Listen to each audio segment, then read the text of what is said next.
আসসালামু আলাইকুম ভিউয়ার্স, সবাই কেমন আছেন? আশা করি আল্লাহর রহমতে ভালো আছেন। আলহামদুলিল্লাহ, আমিও ভালো আছি। আবারও একটা নতুন ভিডিও নিয়ে হাজির হলাম।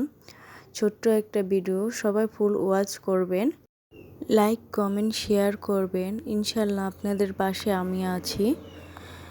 এখন দেখা যায় কমেন্ট বেশি আসে কিন্তু লাইকটা কম আসে।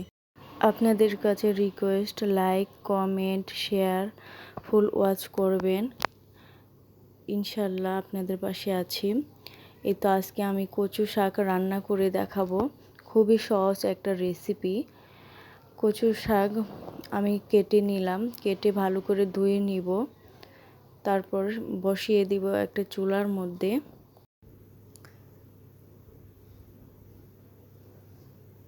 এই তো একটা চুলার মধ্যে বসিয়ে দিয়েছি, লবণ দিয়ে সিদ্ধ করে নিচ্ছি। একটা হেলদি একটা রেসিপি আপনাদের কাছে শেয়ার করলাম।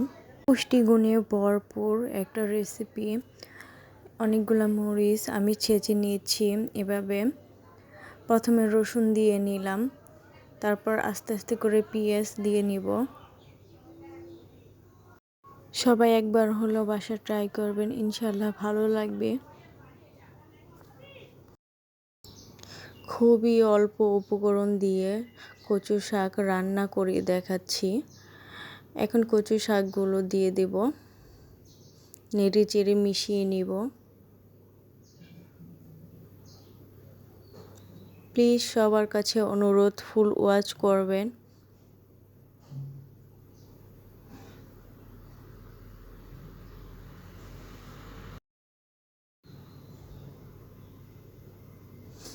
এখন মরিচগুলো ঢেলে দিলাম, নেড়ে চেড়ে মিশিয়ে নিব কচু শাকের সাথে। খুবই মজাদার একটা রেসিপি, আমার কাছে খুবই ভালো লাগে। আপনারা বাসায় একবার ট্রাই করবেন, ইনশাল্লাহ ভালো লাগবে।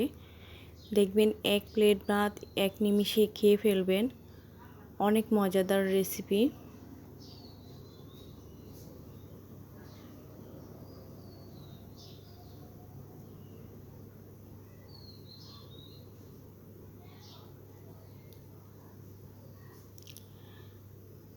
এই তো আমার কচু শাকটা হয়ে গেছে।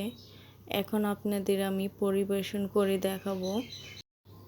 কচু শাকের কালারটা কিন্তু সবুজই রয়েছে, খেতেও দারুণ লাগে।